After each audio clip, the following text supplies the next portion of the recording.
When I sit back and analyze the spoilers stretching from June 15th all the way to July 3rd, it looks like the entire town is locked in a dangerous, suffocating stalemate.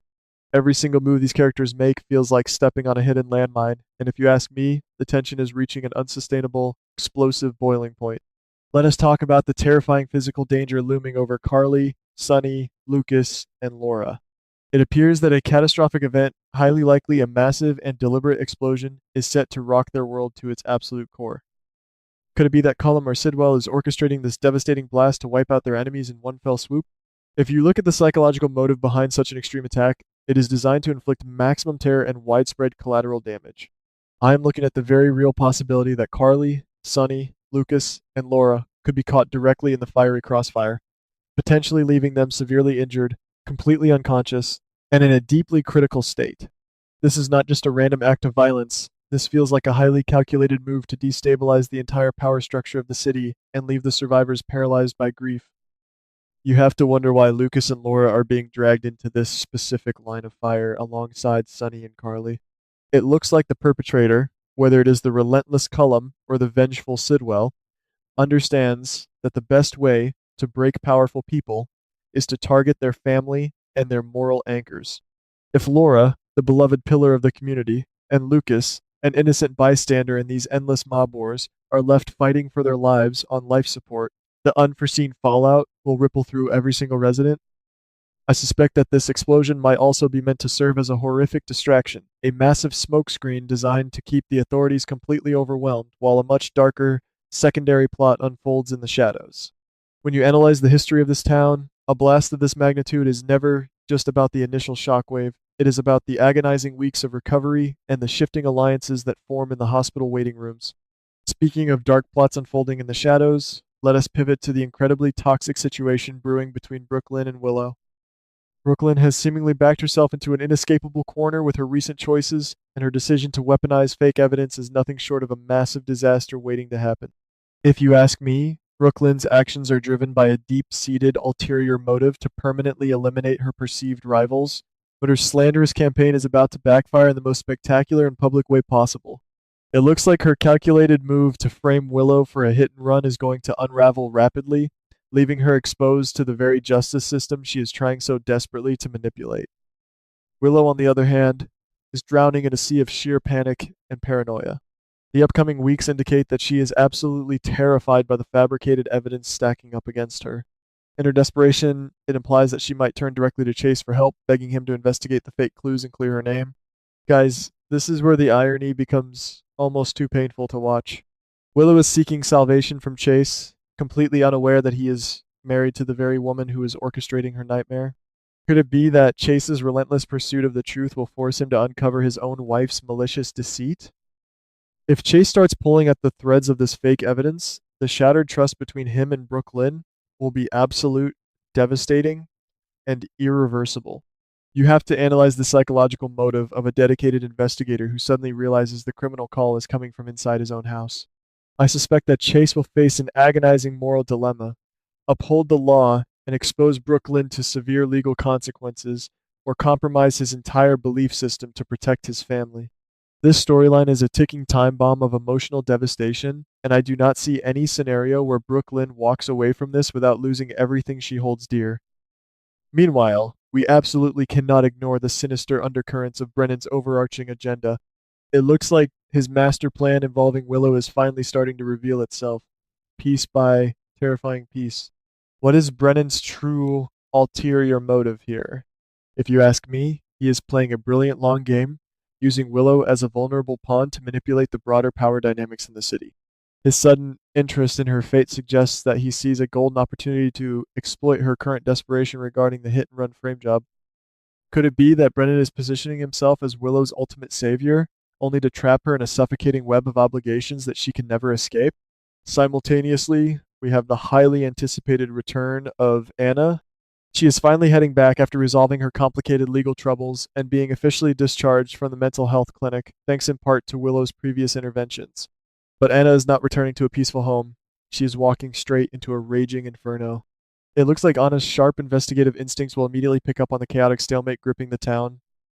I have to wonder if her return is the exact catalyst needed to expose Brennan's true intentions, or if she will be too distracted by the impending explosive tragedy involving Sunny and Laura to see the silent threat standing right in front of her.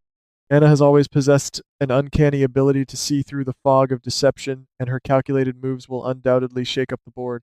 Let us shift our focus to the younger generation, because the situation with Rocco and Britt is rapidly descending into absolute chaos. They are returning to the canvas, but their supposedly adventurous journey is about to be completely derailed by a truly shocking revelation. It appears that whatever they stumble upon is so severe and incriminating that it instantly puts them at a massive risk of being arrested. Could it be that they inadvertently uncovered hard evidence linking back to Cullum or Sidwell's dangerous underground operations? The psychological motive for them to run and hide is incredibly strong, but running from the law in this town usually leads to disastrous, unforeseen fallout that they are simply not prepared to handle. Then we have the incredibly tense and shifting dynamic between Ava and Ethan. Ava always believes she is the smartest person in the room, holding all the trump cards and pulling all the strings with effortless grace. However, it looks like she is about to be completely blindsided when Ethan suddenly turns the tables on her. Ethan executing such a brilliant, calculated move implies that he has been quietly gathering leverage against Ava this entire time, waiting patiently for the perfect moment to strike and flip the blackmail dynamic. If you ask me, Ava's shattered trust in her own manipulative abilities will leave her highly vulnerable, and Ethan's ulterior motive might be far more dangerous and far reaching than just a simple extortion plot. On the emotional front, the shifting relationships are equally compelling and dangerous. Lulu is reportedly opening up and confiding deeply in Dante, seeking a safe harbor in the midst of this overwhelming, violent storm. But here's the massive catch. Dante is simultaneously growing closer and closer to Liz. Could it be that Dante is emotionally torn between his deep historical roots with Lulu and his comforting, deepening bond with Liz? This love triangle is a recipe for immense emotional pain.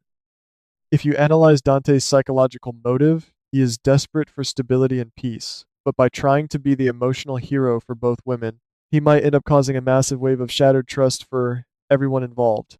When the explosion rocks the town, who will he run to first? His reaction in that moment of pure panic will reveal his true loyalties. Adding to the sheer, breathless panic sweeping the city is a severe medical emergency that nobody saw coming.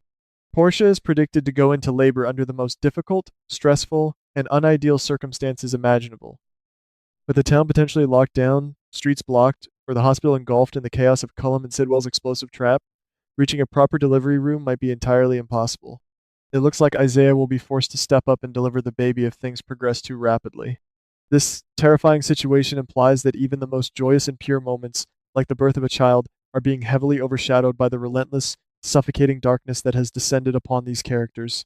Now, let us break this massive, tangled web down into two distinct, highly probable scenarios regarding how this summer climax will actually play out. Scenario A. It looks like Sidwell is the true, chaotic mastermind behind the explosive trap targeting Carly, Sunny, Lucas, and Laura. In this scenario, Sidwell uses the catastrophic blast as a grand, violent diversion. While the entire police force, including Chase and Dante, are desperately trying to pull unconscious victims from the burning rubble, Sidwell uses the chaos to execute his real plan, perhaps kidnapping Anna or eliminating Brennan.